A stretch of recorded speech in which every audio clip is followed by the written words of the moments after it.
Good day, I'm Alex Tursky, the founder of izi.TRAVEL. Some time ago, I launched a joint storytelling project with the Dutch Open Air Museum. As any other museum, they took it seriously. Well, to create a perfect audio guide requires a lot of resources and time, so the museum was not sure they have enough resources. Then I suggested an experiment. I invited a second-year foreign student for a month to the Netherlands. The student didn't have any cultural background, but she was passionate about storytelling and history. In 1 week, she produced a tour ready to be published, and it took me 1 day to translate it to Russian. The following video is her reflection on the project. You may consider it as a podcast or as a workshop, but it was listening as an amazing example of the old Chinese saying that the road of 10,000 miles starts with the first step. Good day, ladies and gentlemen. I'm Alex Tursky, founder of izi.TRAVEL, and here with me I'm Kalimova. I am a second-year computer science student at Columbia University in New York, and I did my summer internship at izi.TRAVEL. Good. So today, the purpose of this interview is to present the idea that to create a guided tour, at least to start creating guided tour, is quite an easy task. And even a student of computer science who is not specialist in museology or culture of Netherlands, whatever, can do it within a week. So majority of my questions will be to Julia. Well, how was it difficult? Well, was she afraid? And how did it work? And what was the main challenges on this work? And we would like to present you a picture that it's all doable. So it's just important to start doing, and after that you just do it like that. Okay, let's go. So, how comes that you, a computer science student, ended up here developing guided tours on culture of Netherlands? Well, I needed a project for the summer, and this opportunity came up, and it sounded like a great opportunity to try something I am likely will never be able to try myself in again. And I loved the idea of creating a guided tour, and it's the Netherlands, which is a country with a fascinating culture and history. So, but did you know about the existence of Netherlands before you came here? Yes. Good. Okay. Not that uncultured. Good. Okay, so we came with you to the museum, and how did you choose a particular tour you created? So I thought that if I'm a visitor at the museum and I'm here as a tourist, I don't have a lifetime to keep coming back, so I want to see as much of the museum as I can in a single visit. Of course, I can't see everything because it's a huge territory and there are so many different houses and buildings and windmills. But I wanted to give an overview that is not exhausting, but that gives you an idea of what this museum is like, what this country is like, what's the story behind this place, what's the story behind this country. So you decided to make an overview tour. Yes. And you took what did you start from? Yeah, so at the entrance of the museum, there are paper maps, as any museum would have maps that they give to visitors. So I took the English version of the map, and on the back of it was a suggested route around the museum. So I used that route, and I drew a line on the map of where it goes. I copied that line over into the computer map, and that was the route. And along that route, whichever houses seemed more interesting or were suggested by the museum or by the route on the map to visit. Paper map, yeah. Yes, those were the ones that I wrote stories for, and then I added stories for maybe long periods of just walking space where you're walking from one part of the museum to another part, and it's a 5-minute walk, and you're just. So you had to fill in the gaps with So sometimes I had to fill in the gaps, and sometimes it was just stories about the buildings you're walking by. Where did you take stories from? Good question. So every exhibit in any museum has a short description that you see when you are a tourist and you look at the. You mean it's a stand-up poll, kind of polls, Yes. process in front of every building? Yes, it's like the card of the building, the intro, and it's usually a short text under 100 words about this particular farmhouse or this particular windmill or the camper van that's standing just there. So every exhibit has its own label, and that label has a description in English, also Dutch, of course, but I don't speak Dutch, so I used the English text. Okay, and then you just adopted it to fit into the tour. Yes, so I used that text as the base of what I was going to talk about. I'm not a historian, so I didn't really know much apart from that. And then I did some research sometimes to, so I Googled maybe the history of farming in the Netherlands or windmills in the Netherlands, and if I found something that stood out to me or like an interesting fact, a fun fact, I included that, and I tried to make the text more interesting for the listener. You most probably you converted to the spoken language, because Yes. the text on this text which you used was written language, so it was for So consuming reading.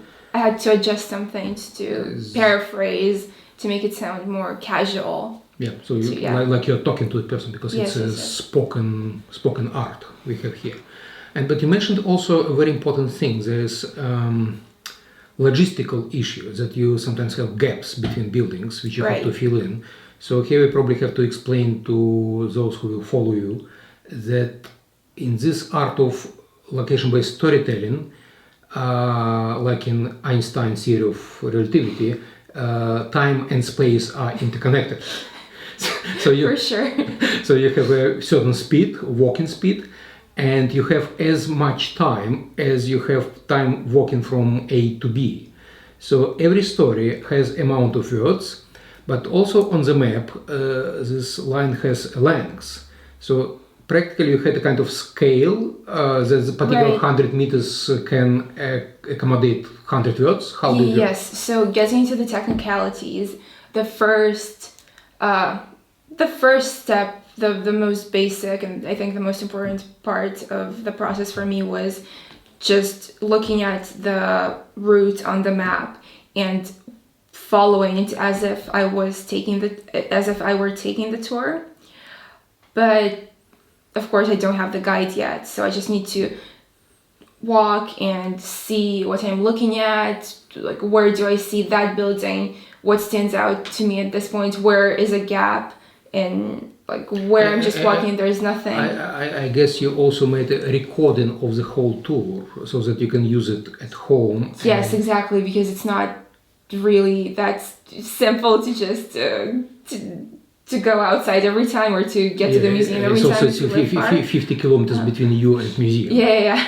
So I made a video of my walkthrough and I captured everything I saw, and it was very nice because this way I just had a reference to go back to if I had any questions, if I needed to check what I can see there, or how long does it take to get from one place to another. And then yes, the important part with the words limits for the walking path, or for the fragments of the route of the tour.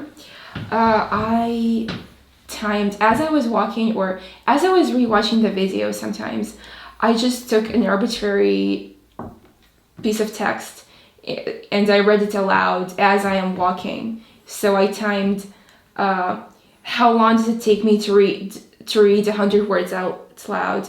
How long does it take me, and how long of a Sorry. So finally you had a kind of rule of thumb that 100 meters means so many words, right? Right. So I knew, for example, I don't remember right now, but these are arbitrary numbers. But for example, I remembered that 100 words I read in a minute, and in a minute I walk 50 meters, say, something like that. And then you were able to put on the map every story, and then from this mapping representation of the story, you use the length and you knew amount of words for this particular story.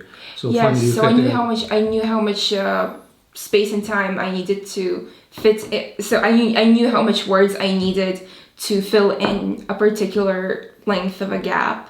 I knew how much words I needed for 100 meters, for 200 meters, and I knew how much time it took me to. And finally, you probably had a read kind of text with hidden names of your stories and with word limit for every story. So later on, when you start to work, you know, okay, here's 150 words, do it. Yes, so when I made a plan and outline of the text that I'm going to be writing for the exhibits, I had a name of the story, or I indicated which exhibit I'm writing about, and I indicated how many words I have here, I need to write here, so that it's not too long and it's not too short. And if you're speaking about this, every story has beginning and the end. Beginning is quite important because beginning should start at the moment when you actually start seeing the object. Sometimes it could be hidden behind the trees or, you know, landscape, whatever. So you need to know the moment when the object is visible for you first time, and at this moment you start the story, right? Yes, and here we are again getting into the technical details of how the platform works. Let's probably start to give an overview, provide overview of how it works. Yes, so izi.TRAVEL has a control management system where when you create an account as a museum or as a private user, you are able to start creating your own tours. And once you go into that CMS, control management system, you have a map and you can draw your path on it.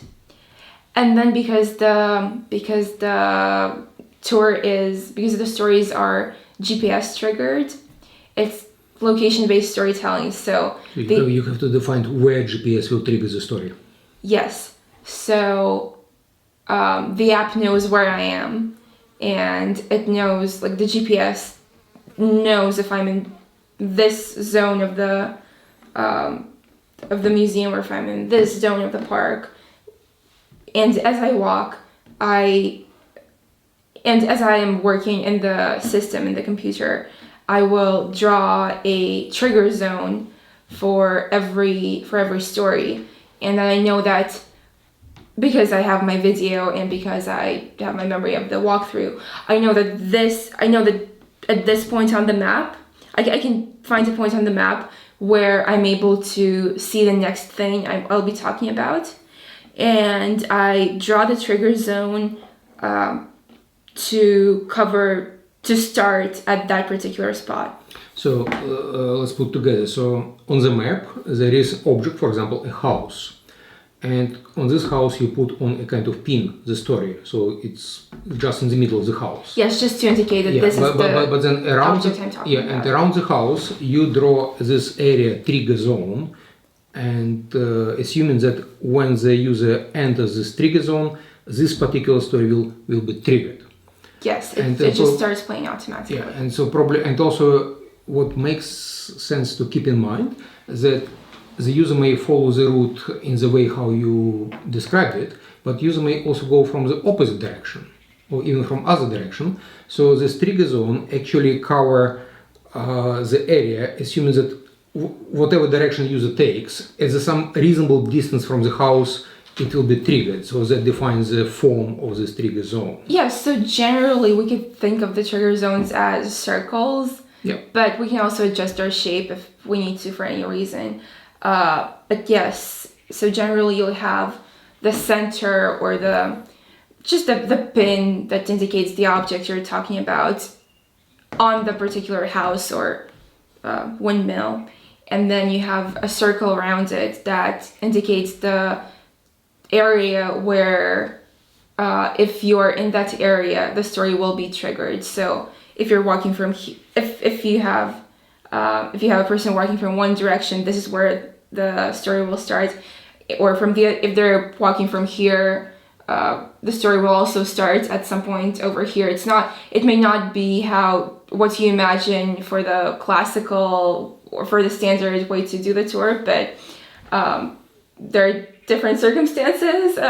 Well, it requires... people sometimes. But when you do it later thing. on, it's the best thing probably to go to the forest and actually try it, just to see how it works in reality. And if it triggers the story a little bit early or too late, you come back and you adjust the form of the trigger zone. Yes, this definitely needs adjusting, but it's not that hard if you already have all of your stories and you already have your tour. All you need is press some buttons on your computer mouse. Yeah, I see. And also what's important to keep in mind that GPS itself is not a very precise technology, so plus minus 3-5 meters. So these zones shouldn't be too small, so that... Definitely.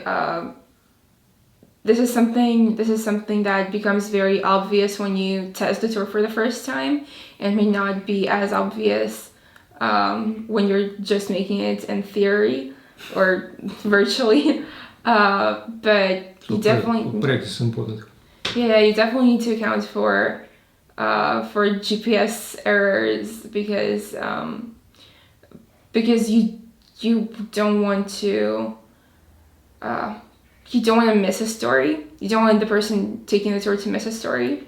So you need to maybe make the trigger zone a little bit larger, than you would think, and maybe risk, so to say, like it's starting 2 seconds too early, but that's really not in practice, relevant. It doesn't matter. It could be just. Okay, good. So we know that the story has a position, so it's positioned usually at some house. It has a trigger zone, and let's go through other media. So it has photographs, it has text and audio. It also could have video, but we didn't do this time. Yeah. But definitely, okay, with text it was clear, you worked with this word limits, etc. But then you had to take photographs. How did you do it? So the first time I walked the path, I only had a video because it's difficult to have 2 cameras at the same time. But when I came back to test the tour and to adjust the trigger zones, I had a camera on me. So I knew that I needed a few pictures for every exhibit, and I knew that I needed to help people. I knew that photos help people maybe orient themselves, to find the object. To make sure that they're walking in the right way and to make sure they're not lost. It's just some confirmation. So I took pictures of the object I'm talking about to identify it, and then I took maybe closer pictures once I got there. How many pictures per object finally you had in average? I had 2 or 3 pictures on average, but that can vary. I don't think people will really be looking at the pictures when they're there and they look at the real thing. But if they look, they need it. Yeah. But if they look, if they want to see, they need to be able to realize that yes, this is and the house. Speaking about this need to look at the phone, actually it's important probably here to mention that in ideal case, the user shouldn't look at telephone at all. In ideal case, the story should be triggered in the right moment, using this GPS triggering. It should have a perfect amount of words in the story so that when one story ends, another is about to start. And also another method, how can we avoid watching telephone all the time and checking whether I'm on the right path, is navigation stories. So let's probably talk a little bit about that. How do you do it? Yeah. And what is that? So that's like adding Google Maps to your audio guide, where as you walk the path and you realize that, like here there's an intersection, you can keep going where you're going, or you could turn right or you could turn left. and that can be confusing. So at points like this, or like whenever you feel like you need to clarify, you need to tell the person where to go, you can add a navigational story, which is not displayed to the user in the list of the stories, because it's not. It's too much information. Yeah, it's not really content heavy, but it's a helper that tells you where to go and again navigates you. What kind of stories? Yeah, so it can be as simple as turn right or turn left, and again you have to adjust the trigger zone for the navigational story so that it doesn't go off in the wrong place and doesn't confuse the person anymore. But you can also make a joke, or if you see the opportunity for it, you could make a joke about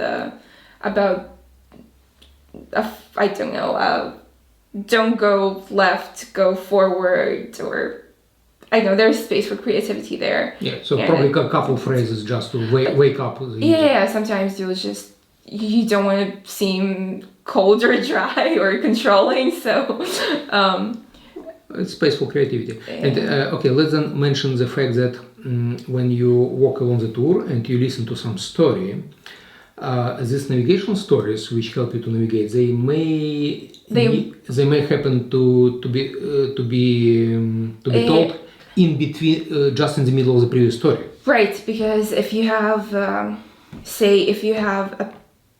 if you're going from one exhibit to the next one and there's a somewhat long path there and there's a turn right along the way, you'll need to add the navigational story at the right turn, but you also have a story that fills in the gap, and you're just talking about maybe where you were and where you're going, or you have a story there, so you have the narration going, and then you reach the intersection and you need to tell the person where to go. You can't wait until exactly at this moment. You can't wait until the first story finishes, so the navigational story will interrupt and yeah, tell its joke, whatever it has to tell. Yeah, and then the system comes back to the interrupted story and continues it, right? Right. Yeah. It doesn't cut off the story, but it's like pausing the first one, telling you where to go, and then continuing. I think it even rewinds a little bit back, like 10 seconds, just to 3 seconds maybe. Yeah. 3 seconds, yeah. Yeah, so, just so you don't forget. So this navigation story is what is important about navigation story. It always will be told exactly in the right moment, regardless whether the main story is told or not told at this moment. So it's very precise and very high priority. It has priority. Yeah. It has priority. Yeah. But also there are other type of navigation stories, which we call suffix navigation story, which are added to the end of the previous story. Right. So in cases when you don't want the navigational story to interrupt, for example, you have a particular house you're talking about and you make the assumption that the person will stay there or go inside and walk around, but you also need to tell them that after they're done looking, they have to go straight, or they have to go right, or they have to turn around. So in these cases, it doesn't make sense to interrupt the person because they're not really going anywhere. They're just looking at the house, and you will wait for the main story to finish, and then the suffix story will play. Yeah, and it also has advantage that if for whatever reason in the future a user will want to not to follow a particular guided tour, but he or she will switch on so-called free walking mode. It's special mode in application when the user will get any story from any guided tour.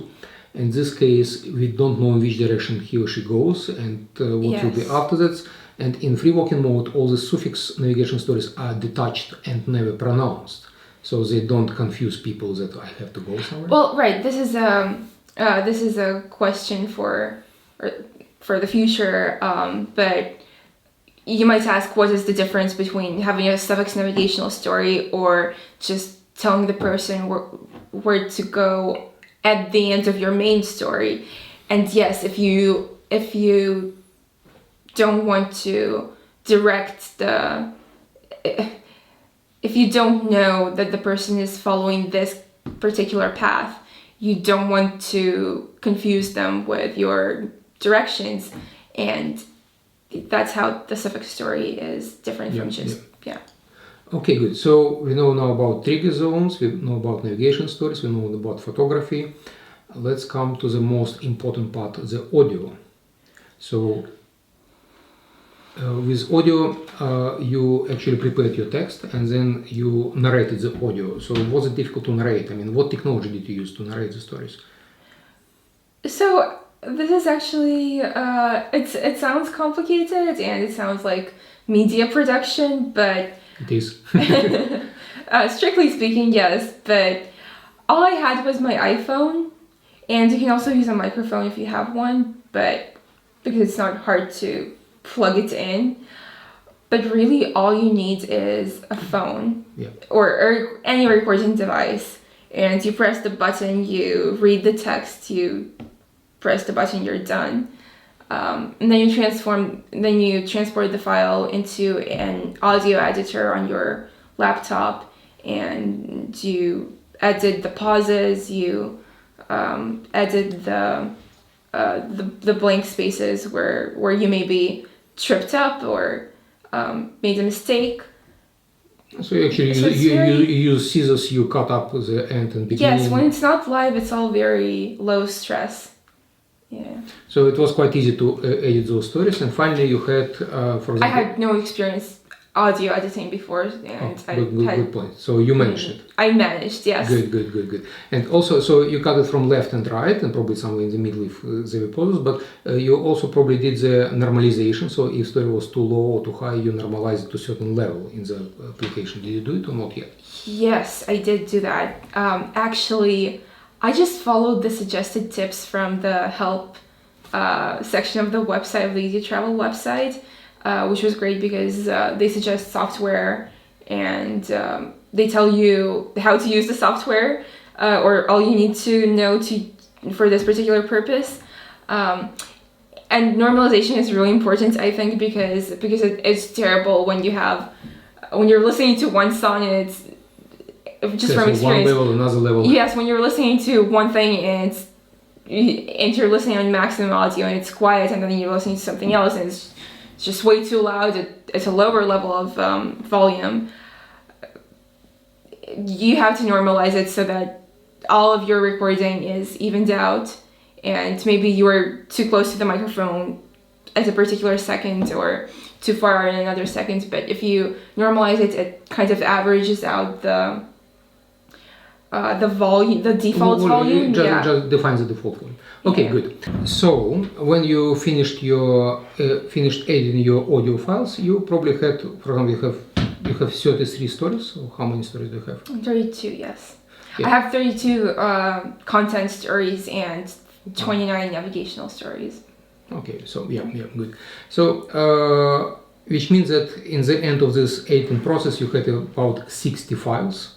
Yeah. 60 audio files. So you numbered them, you gave them the right name, you got them in one folder. So in one folder you had this audio is where files. the bookkeeping kicks in, yeah. Yeah, it's very probably bureaucratic work. So you had 60 audio files, then you had 60 photographs, also numbered and in one folder, and you had your 60 elements of text. Right. So after that you had to assemble it all together. How was it difficult? I mean, what was the experience in assembling it to the content management system? Okay, so once I had all of my separate elements, I had my Google Doc with all the text, and the texts were numbered and named there. All of the stories about buildings and all of the navigational stories were in one document, and they were in order, in the order they appear on the path. So I had that Google Doc. I named it version 1 for once I had a first draft, I called it version 1. I had the audio files. I had separate audio files which I uploaded to the system for every specific for every specific tourist attraction, as we call it in the platform tour guide system. So I had my file. So I had my text. I had my files. I numbered the files, the audio files, the same to correspond. To correspond to numbers of the stories in the tour. Yes. So all of the stories in the tour on izi.TRAVEL have their own numbers. The system numbers them automatically. So I had those numbers correspond to the numbers on the texts in the Google Doc, and also correspond to the audio files that I uploaded for. So if you do it correctly, then it's quite a simple mechanical procedure. Okay, Yeah, I open story number 5. I have to add photographs 5.1, 5.2. Then I have to add the audio file 5, whatever. Then I have to copy and paste the text, and that's it. So every story is photograph, audio, text. That's it. Yeah, and because... And then you go to the next story. Yes, and if I have multiple photos for one story, I will call them photo 5.1. So if all media is ready, organized and numbered and in the right folders, how much time does it take to fill in complete data for the complete tour? If you have some experience already. The data as in... Yeah, you have photograph, text, audio. How much time does it take to fill in everything into the tour? Oh, uploaded into the system. Probably less than a day. I thought it's 1 hour. Yeah. Yeah. It's definitely less than a day. Because how much time did it take you to make the complete tour? I mean, from the start till the moment when it was more or less not ready, but... A week. A week. I had a rough draft after a week. Yeah. So, and majority of this work of this week was spent on what? On, well, first of all, just walking the path yourself. Yes. So for me, and this might be different for other people, but for me, the most demanding part was reading and adapting the texts, where you have to figure out how to make this sound interesting, how to keep the attention.